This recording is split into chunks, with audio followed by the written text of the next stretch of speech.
What's going on, guys? This is Martyrs Brigade 99 coming to you once again with another session of Dark Souls PvP. Alright guys, we're back at it once again. Not for a battle of the uploaders, not for a battle of the builds, but for more random invasions. Now, I've had a lot of guys drop me comments and they'll say, Brigade, we enjoy your contributions. We like your battle of the uploaders. We like your battle of the builds. We like all that, dude. But at the end of the day, a lot of times we just want to see some exciting invasions. Right? So, I think the last time I did something similar or even remotely close to random invasions was a couple weeks ago when I made that Gravelord contribution. Right? And a lot of people gave me feedback saying that they really liked that. Right? So I figured that I would go ahead and do something similar. Now, I will admit that it is a bit more challenging because, with the game being nearly 2 years old, you don't really find that many people out as often as you used to, especially, and I really hate to say it, but especially now that we have the mule. Now, this is not to say that I don't like the mule. I love the mule. As a matter of fact, if I didn't have the mule, I definitely wouldn't be PvPing as much because I refuse to continue to create builds from scratch. I mean, I absolutely refuse to do that. But, with a lot of people having access to the mule, I guess there's little to no incentive for some people to go ahead and play the game, other than those who don't really know about the mule, right? Or just every now and then you may, run into people who, let's just say they do know about the mule, but they just enjoy PvE, so you'll still catch them running around various areas of Lordran.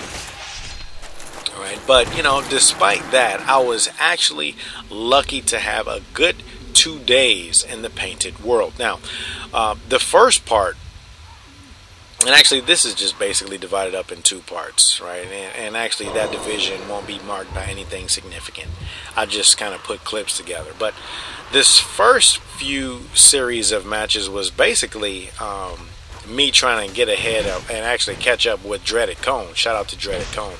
He was on stream on Twitch and he was doing like guerrilla warfare on PS3. And as a matter of fact, the one match that I was able to get in there with Dreaded Cone, I have one of those clips that's going to be included. All right. So there were a lot of people here for that event. And I don't know if it was some of the same people who I was able to invade or just so happened to be another crowd that just so happened to be there during the time that he was doing the event.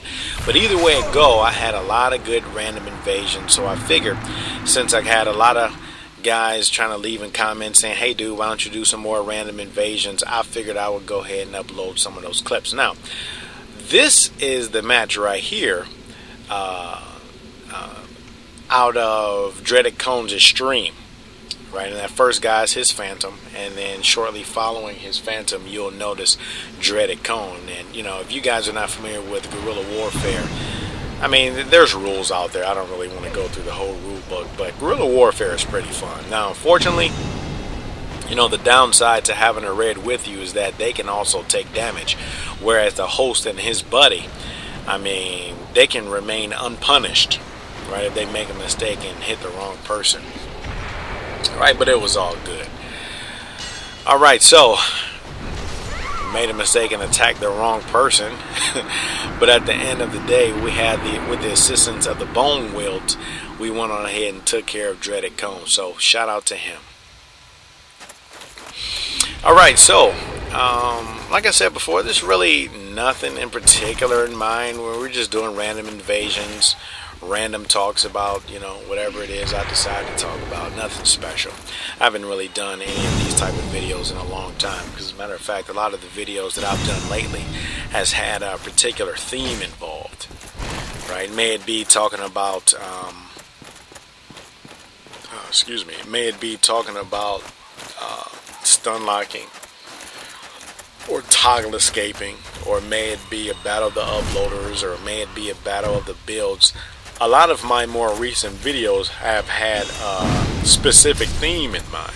So, you know, just basically doing one of these freestyle videos, you know, where I'm basically playing just like an invader and just going ham for the most part. I haven't really done one of these in a while.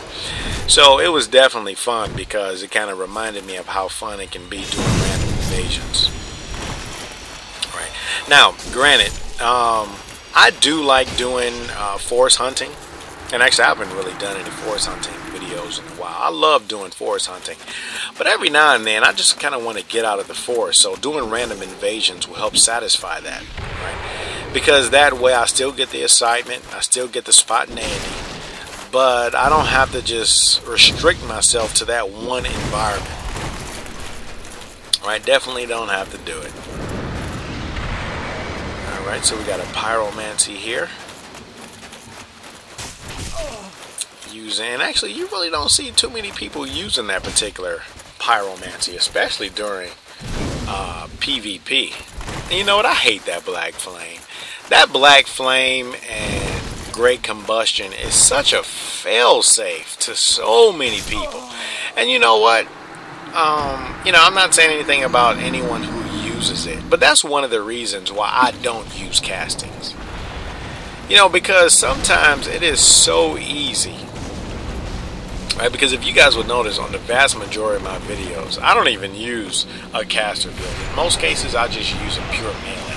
And one of the reasons why I do that is because, you know, whenever I use a caster build, it is so easy for me to rely on some of these castings as opposed to concentrating more so on my tactics, which, I mean, is all good because actually using castings is a part of your tactics, right? Because you have to include your castings along with your pure melee attacks. Alright, so it's pros and cons of both, but I mean, you know, you still can't deny that there are some players out there who, you know, once they get in trouble, you'll start seeing them, you'll start to notice them spamming magics. You know, or they'll just start spamming that black flame or great combustions because, you know, spells like those are pretty much a fail.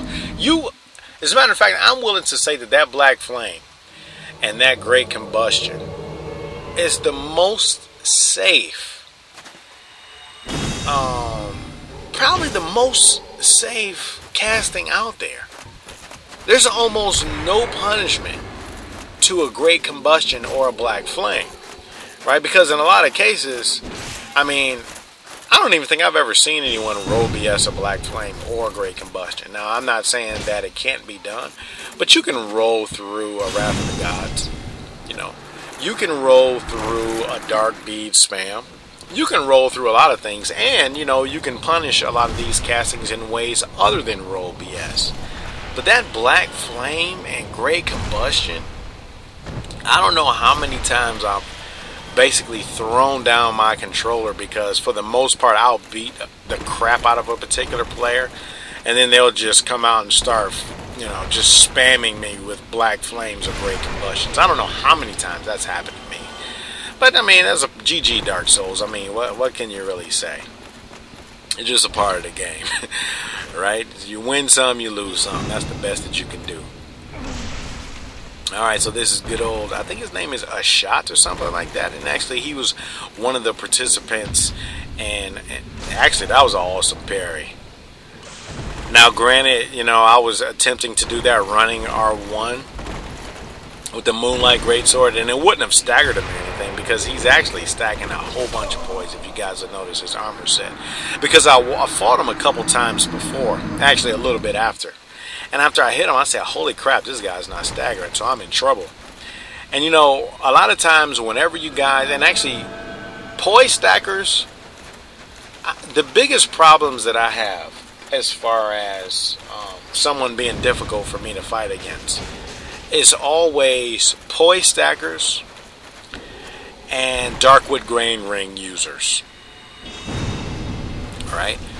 And the reason why I have a problem with poise stackers, case in point, there's a Twitch guy. He's an uploader. Right? And a lot of people love his channel. And actually, I like his channel. He has, especially his music. His music is awesome. But one thing that I notice about him, he stacks a crap load of poise on a lot of his builds. And he's been playing for a long time. Right, and one thing that I notice about his gameplay, especially when he uses great swords, he can really take advantage of a lot of those running two-handed R1s with little to no punishment because he stacks so much poise. And you know, I don't know, and actually that's kind of like a good quick discussion, right? Because it kind of goes into principle or survivability.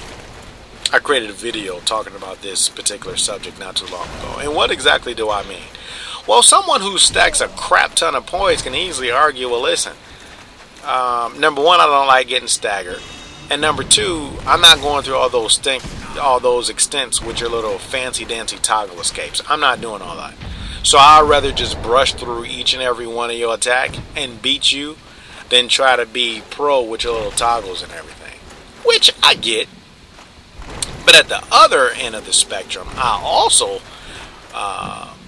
in my opinion, see that there's absolutely zero punishment to any bad moves when you stack a crap load of poise. In other words, this particular streamer that I'm talking about, you know, a lot of times when I'm kind of watching him play, like he'll do like a two-handed running R1, and even if he doesn't stagger, he'll just go straight around for the BS. And I'll be thinking to myself, like, the only reason why he's able to do that is because he's basically poisoned through everything. If he was not able to poise through every single attack, he would not be playing that aggressively. Why? Because he could be punished with a stagger. He wouldn't be that basically gung-ho because he could be punished with a stagger. So, you know, that's why, you know, when I was talking about, you know, there's a video I created not so long ago, and I think it's titled, you know, is the answer to stack poise. And apparently a lot of people didn't like the fact that I was saying that in some cases, stacking too much poise can promote sloppy gameplay. Now, keep in mind, I didn't say that it always promoted sloppy gameplay. I didn't say that it definitely will. I never said that it is a guarantee that you'll play sloppy. I said that it has the potential to promote it. In other words, just like I was demonstrating in that particular video, there's really no incentive for you to play carefully when you know that all you can do is just brush through every single attack knowing that there will be no punishment. Now, someone may argue the point, well, Brigade, I mean, you talk all this stuff about stacking playing. Now, keep in mind, I'm not speaking against stacking boys. I'm just making observations about certain preferences. So there's a difference about me bashing something and making an observation about, you know, I mean, let's just say weapons, equipment selection. So in other words, you know, I've heard some people say, well, Brigade, you know, I really don't see the difference between you toggle escaping and me stacking a crap load of poise. Well, let me explain the difference in the event that you guys kind of didn't get it in that video. If I were to stack, let's just say 77 poise, and let's just say I'm engaging a target, I'm hitting the R1, let's just say I'm two-hand spamming the R1. With poise, I can continue to swing with no break in between. So in other words, if I R1 spam and hit 4 and I get 4 hits in, guess what? There's no break in my 4 hits because I have poise. Whereas a toggle escape only prevents you from being stun locked into infinity. Because think about it. Because I have to switch weapons, I can't continue to engage. Now, best case scenario, I might be able to toggle BS, but that's not even reliable in a lot of cases, especially based upon what weapon you're using. So, you know, in other words, as a matter of fact, here's an example. Whereas with a crap load of poise, you will be able to get, you know, probably 2 or 3 hits in. at least, depending upon how much poise you have. Whereas with a toggle escape, you might be able to toggle and counter. So the difference is there's an interruption in your series of attacks with a toggle, whereas with enough poise, there is no interruption. And I guess that wasn't clear enough in that video, so I'll just make sure that I'll mention it here. So, you know, like I said before, you know, that's just one of the main reasons why I go so low. You know, not because I'm trying to be pro. As a matter of fact, I heard, you know, some of the pros, you know, they call me they say I'm a part of the toggle brigade. I mean, I don't know where that came from, but, you know, people have jokes all the time. It is what it is. You know, they say I'm a part of the toggle brigade. And actually, it's not that I'm a part of any brigade. It's just a personal preference, right? I don't like to rely on some of these things that give me false confidence, like the Darkwood Grain Ring, like too much poise. Now, like I said before, that's just a personal preference. If you want to flip yourself into oblivion, go right ahead. But, you know, whenever I'm playing, and I know that I can get punished for a misstep or a bad move, seeing that I can maneuver myself out of making a bad move makes me feel a lot better than if I were just basically able to flip out of every attack, or basically just poise through every attack. And that's just me personally, not to knock on anyone else, but that's just me. So enough about that. And actually, this probably should have been a two-part series, because once I get started on these topics, it just seems as though I cannot let these topics go. So actually, this is the last clip. And, you know, with as much as I ran about things, I kind of apologize for getting stuck on one subject, but that's just kind of how it is when you don't go by cue cards, right? You're just going by whatever comes to head at the time that it does. Alright, so hey, I'll try to do some more of these random invasions videos. I hope you guys enjoyed the footage of me here in the painted world. So hey, until next time, Martyrs Brigade is out.